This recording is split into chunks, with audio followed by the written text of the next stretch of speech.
윤석열 정부가 탄생된 이후에 달라진 것이 있다면, 또 피부에 와닿는 것이 있다면 한미 동맹이 날로 강화되고 있다는 거 아니겠습니까?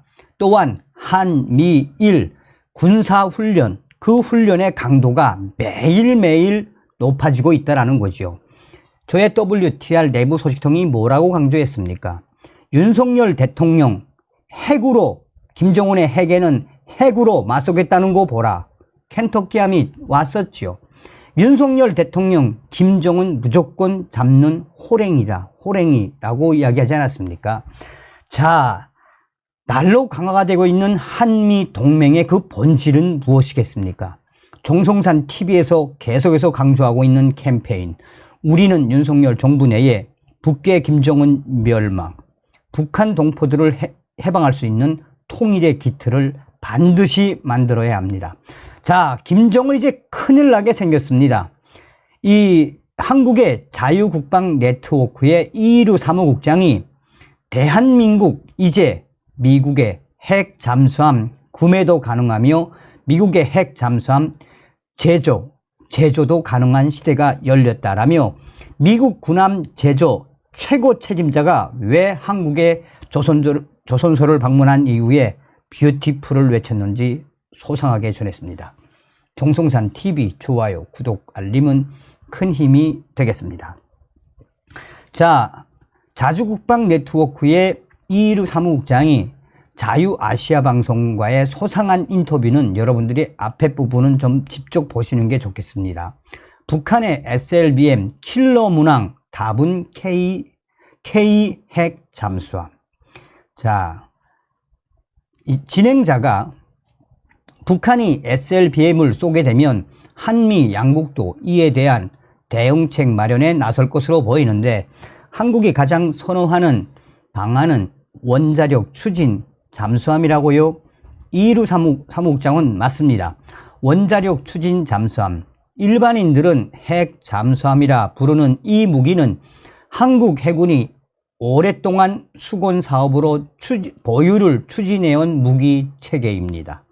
지난 문재인 정부 초기에 실제로 타당성 검토를 진행했고 해당 사업에 대한 연구를 수행했습니다.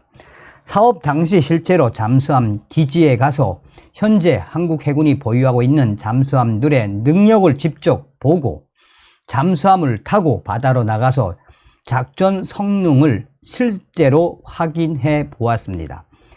당시 수집된 모든 데이터는 한국 해군이 보유하고 있는 재래식 잠수함으로 북한의 SLBM 탑재 잠수함에 대한 상시, 감시, 추적 임무를 수행하려면 이 임무를 전담하는 잠수함만 10척이 필요하다라는 결론이 나왔습니다. 수리, 휴식 등 해군의 3직제 군함 운영 시스템을 생각하면 20척 이상이 필요하기 때문에 현실적으로 불가능합니다. 반면에 원자력 잠수함은 단 3척이면 북한의 전략 잠수함에 대한 상시, 감시, 추적 임무 수행이 가능하다는 결론이 도출됐습니다. 비교 대상이었던 한국의 손원일급 잠수함 한 척이 3,520만 달러, 약 4,500억 원 정도인데 이런 잠수함 30척을 구매할 비용이면 미 해군 버지니아급 공격 원자력 잠수함 3척을 구매할 수 있습니다.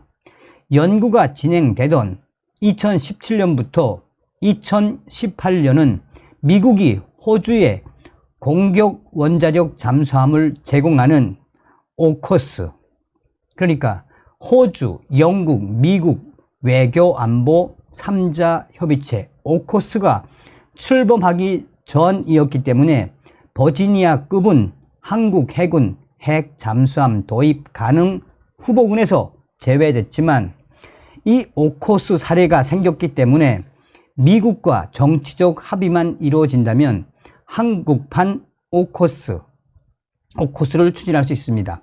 당시에 실제로 미국이 호주에다가 공격형 원자력 잠수함을 주었죠. 미 해군 뷰티풀 첨단 조선소 세계의 한국은 원자력 잠수함 최적지.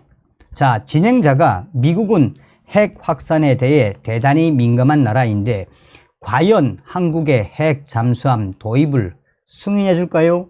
그러자 이일우 국장은 오커스 출범으로 미국은 이제 미중 패권 경쟁 구도에서 중국을 견제하기 위해서라면 동맹국의 핵 잠수함을 판매할 수도 있다라는 선례를 만들었습니다.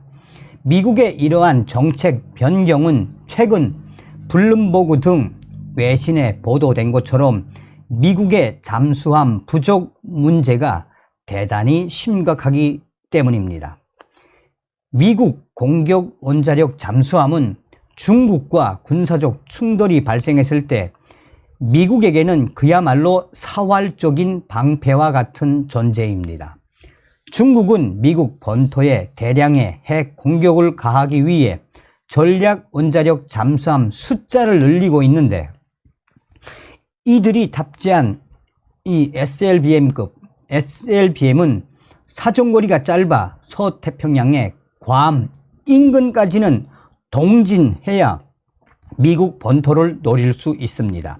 이 때문에 미국은 필리핀과 대만 사이의 바시 해협, 한반도 남쪽의 동중국해를 사활적 저지선으로 삼아 중국 잠수함이 발사 해역까지 못 나오도록 막아야 하는데 현재 보유한 49척의 공격 원자력 잠수함 가운데 18척이 수리를 위해 입고된 상태고 나머지 31척 중 10여 척만 작전에 투입할 수 있는 상태여서 중국에 대한 대잠 저지가 불가능하다는 우려가 쏟아지고 있습니다.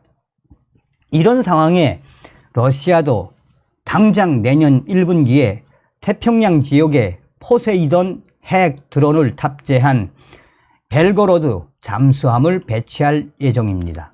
이 잠수함이 동해나 이 오호츠크 해에서 포세이돈을 쏘면 미국 서부 해안 일부 자료에 따르면 캘리포니아 주의 절반을 방사능 쓰나미로 덮어버릴 수 있습니다. 미국은 미국 영토를 오가는 내항선과 근함은 모두 미국 조선소에서만 만들어야 한다라는 존수법이라는 악법을 가지고 있는데 최근 미 정치권과 언론에서 이 법을 폐지해야 한다는 목소리가 커지고 있습니다.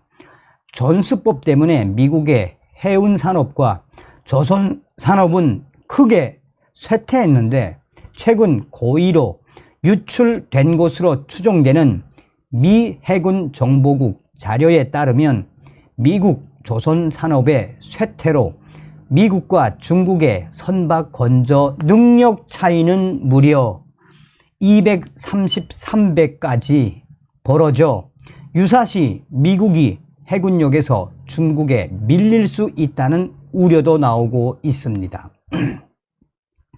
현재 미국은 연 평균 최대 2척의 공격 원자력 잠수함을 건조할 수 있는데 중국에 대응하려면 최소 4척에서 6척 이상은 건조할 수 있어야 한다는 것이 전문가들의 공통된 견해입니다. 이 때문에 존수법을 뜯어 고치거나 아예 없애고 미국 조선 산업이 재기할 시간을 보는 동안 동맹국이 핵 잠수함을 보유하도록 만들고 동맹국 핵 잠수함으로 부족한 공격 원자력 잠수함을 보충할 심산이었는데 호주가 2042년 이후에나 오커스 잠수함이 나오는 사업 계획을 짜오면서 모든 것이 꼬인 상태입니다. 즉 지금 미국은 당장 핵 잠수함을 만들 수 있는 믿을 수 있는 파트너가 필요합니다. 한국은 원자력 기술에서도 세계 최고 수준입니다. 군함이나 잠수함 건조 능력에서도 세계 최고 수준으로 평가받는 기술 강국 대한민국입니다.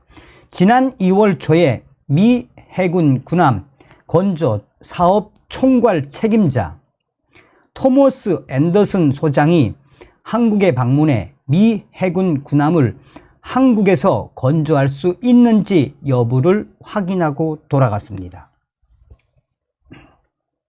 당시 앤더슨 소장 일행은 한국 방위사업청과 3대 주요 조선소를 돌아보고 그는 우리는 세계적 수준의 조선소를 찾으러 왔고 한국에서 그것을 찾았다라며 한국에서 미국 군함을 건조하는 방안을 추진하고 있다는 사실을 밝혔습니다.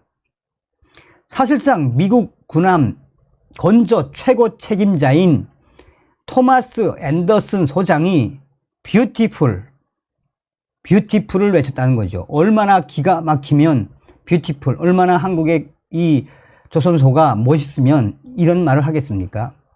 북한이 SLBM 시험 발사를 하고 중국이 계속해서 전략 원자력 잠수함 부대를 강화하면 미국으로서는 더는 선택지가 많지 않고 미국도 한국의 핵 잠수함 보유를 승인해주고 한국에서 버지니아급 공격 원자력 잠수함을 건조해 중국과 북한, 러시아 잠수함에 대한 견제 역할을 맡길 수 있다는 것입니다. 기가 막히죠, 여러분. 기가 막힌 소식이죠. 자나깨나 한미동맹. 다음 시간에 뵙겠습니다. 멸공. 성산TV 좋아요, 구독, 알림은 큰 힘이 됩니다. 후원해주시는 모든 분들께 가열차게 멸공.